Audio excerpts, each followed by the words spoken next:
Hi అండి. అందరికీ నమస్కారం. Welcome to my channel. ఈ వీడియోలో ఆర్థిక చట్టం 2025 అమలైతే పెన్షనర్లకు డీఏ లేదు, పీఆర్సీ లేదు. చట్టంలోని వివరాలైతే ఈ విధంగా ఉన్నాయి. మరి ఈ చట్టంలోని వివరాలేంటని పూర్తిగా అయితే వీడియోలో తెలుసుకుందాము. వీడియోని ఎక్కడే గాని స్కిప్ చేయకుండా ఎండ్ వరకు చూసేయండి. అప్పుడే ఇన్ఫర్మేషన్ పూర్తిగా అర్థమవుతుంది. అలాగే వీడియో చూస్తున్న ప్రతి ఒక్కరు వీడియోకి లైక్ చేయండి ఫ్రెండ్స్. ఈ వీడియోని తోటి పెన్షనర్ మిత్రులతో అయితే షేర్ చేయండి.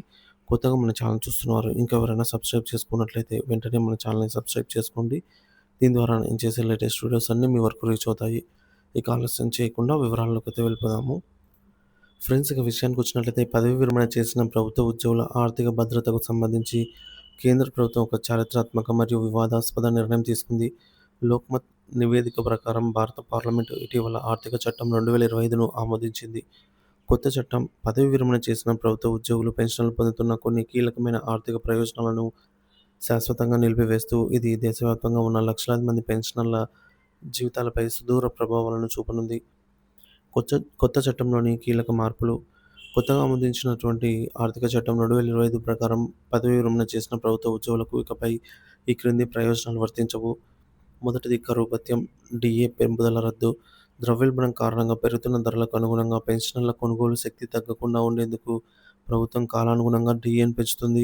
కొత్త చట్టం ప్రకారం ఈ డీఏ పెంపుదల ఇకపై పెన్షనర్లకు వర్తించదు. అంటే వారి పెన్షన్ మొత్తం స్థిరంగా ఉండిపోతుంది. కానీ కాలక్రమేణా దాని వాస్తవ విలువ అనేది తగ్గిపోతూ వస్తుంది. రెండవది వేతన కమిషన్ ప్రయోజనాల నిలిపివేత, పీఆర్సీ. ప్రభుత్వ ఉద్యోగుల జీతాలు మరియు పెన్షన్లు ప్రతి 10 ఏళ్లకోసారి, రాష్ట్రాల్లో అయితే ప్రతి 5 ఏళ్లకోసారి సమీక్షించి సవరించడానికి ప్రభుత్వం వేతన కమిషన్ ఏర్పాటు చేస్తుంది. రాబోయే 8వ వేతన సంఘం సిఫార్సులతో సహా భవిష్యత్తులో ఏర్పడే ఏ వేతన కమిషన్ ప్రయోజనాలు కూడా పెన్షనర్లకు వర్తించవు. దీనివల్ల దేశ ఆర్థిక పరిస్థితితో పాటుగా పెరగాల్సిన వారి పెన్షన్లు ఒకే స్థాయిలో అయితే నిలిచిపోతాయి. ప్రభుత్వ వాదన మరియు ఆర్థిక నేపథ్యము. ప్రభుత్వం ఈ కఠిన నిర్ణయం తీసుకోవడం వెనుక ప్రధాన కారణం ఏటా పెరుగుతున్న పెన్షనర్ల భారం ప్రభుత్వ ఖజానాపై మోయలేనిదిగా మారడమేనని ఆర్థిక నిపుణులు విశ్లేషిస్తున్నారు. పదవీ విరమణ చేసిన ఉద్యోగుల సంఖ్య పెరగడం, వారి ఆయుర్దాయం పెరగడం వంటి కారణాలతో పెన్షనర్ల బిల్లులు విపరీతంగా పెరుగుతోంది. ఈ ఆర్థిక భారాన్ని తగ్గించుకొని ప్రభుత్వ వ్యయాన్ని నియంత్రించే లక్ష్యంతోనే ఈ చట్టాన్ని తీసుకొచ్చినట్టు తెలుస్తోంది. ఈ చట్టం ద్వారా పదవీ విరమణ చేసిన ఉద్యోగుల ఆర్థిక ప్రయోజనాల బాధ్యత ఇకపై ప్రభుత్వ పరిధిలో ఉండదని స్పష్టం చేసినట్లయింది. పెన్షనర్లపై తీవ్ర ప్రభావం. ఈ నిర్ణయం పెన్షనర్ల జీవితాలపై తీవ్ర ప్రతికూల ప్రభావం చూపనుంది. ఆర్థిక సంక్షోభం. డీఏ పెంపుదల లేకపోవడంతో నిత్యావసర వస్తువుల ధరలు పెరిగినప్పటికీ వారి ఆదాయం పెరగదు. ఇది వారి జీవన ప్రమాణాలను దెబ్బతీస్తుంది. వైద్య ఖర్చులు. వృద్ధాప్యంలో వైద్య ఖర్చులు అధికంగా ఉంటాయి. స్థిరమైన పెన్షన్‌తో పెరుగుతున్న వైద్య ఖర్చులను భరించడం వారికి పెను భారంగా మారింది. ఆత్మగౌరవం ఆత్మగౌరవానికి దెబ్బ. జీవితాంతం దేశానికి సేవ చేసిన తర్వాత పదవీ విరమణ సమయంలో ప్రభుత్వం తమ ఆర్థిక భద్రతను విస్మరిస్తుందన్న భావనలో వారిలో నైతిక స్థైర్యాన్ని దెబ్బతీస్తుంది. రాజకీయ మరియు న్యాయపరమైన సవాళ్లు. ఈ చట్టం అమల్లోకి వస్తే దేశవ్యాప్తంగా పెన్షనర్ల సంఘాల నుంచి తీవ్ర నిరసనలు, ఆందోళనలు వ్యక్తమయ్యే అవకాశం ఉంది. ప్రతిపక్షాలు కూడా దీనిని ఒక ప్రజా వ్యతిరేక చర్యగా అభివర్ణించి ప్రభుత్వాన్ని ఇరుకున పెట్టవచ్చు.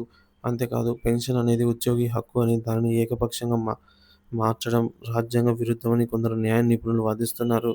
ఈ చట్టాన్ని న్యాయస్థానాల్లో సవాల్ చేసే అవకాశాలు కూడా లేకపోలేదు. రాష్ట్ర ప్రభుత్వాలపై ప్రభావం. ప్రభుత్వానికి ఈ చట్టం ప్రస్తుతానికి కేంద్ర ప్రభుత్వ ఉద్యోగులకు మాత్రమే వర్తిస్తుంది. అయితే కేంద్ర ప్రభుత్వం తీసుకున్న విధానపరమైన నిర్ణయాలను సాధారణంగా రాష్ట్ర ప్రభుత్వాలు కూడా అనుసరిస్తాయి. ఆర్థిక ఇబ్బందులతో సతమతమవుతున్న అనేక రాష్ట్రాలు తమ పెన్షన్ల భారాన్ని తగ్గించుకోవడానికి ఇదే తరహా చట్టాలను అమలు చేసే ప్రమాదం ఉంది. అయితే అదే జరిగితే దేశవ్యాప్తంగా ఉన్న కోట్లాది మంది రాష్ట్ర ప్రభుత్వ పెన్షన్లపై కూడా ఈ ప్రభావం పడుతుంది.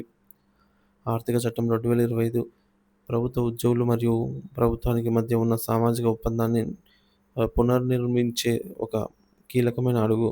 ఆర్థిక క్రమశిక్షణ పేరుతో ప్రభుత్వం తీసుకున్న ఈ నిర్ణయం తమ జీవిత చరమకంలో ప్రశాంతంగా గడపాలనుకుంటున్న లక్షలాది మంది వృద్ధుల జీవితాల భవిష్యత్తును అనిశ్చితిలోకి నెడుతోంది.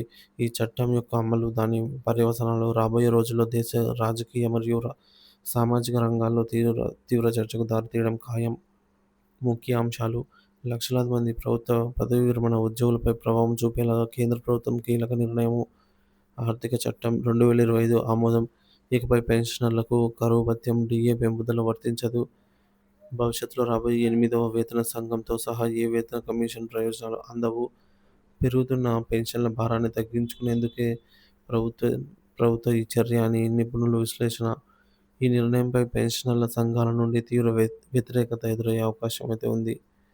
సో, ఈ విధంగా పెన్షనర్లకైతే భారీ షాక్ అండి. ఆర్థిక చట్టం 2025తో డీఏ వేతన సవరణ ప్రయోజనాలకైతే స్వస్తి చెప్పే ప్రమాదం అయితే లేకపోలేదు.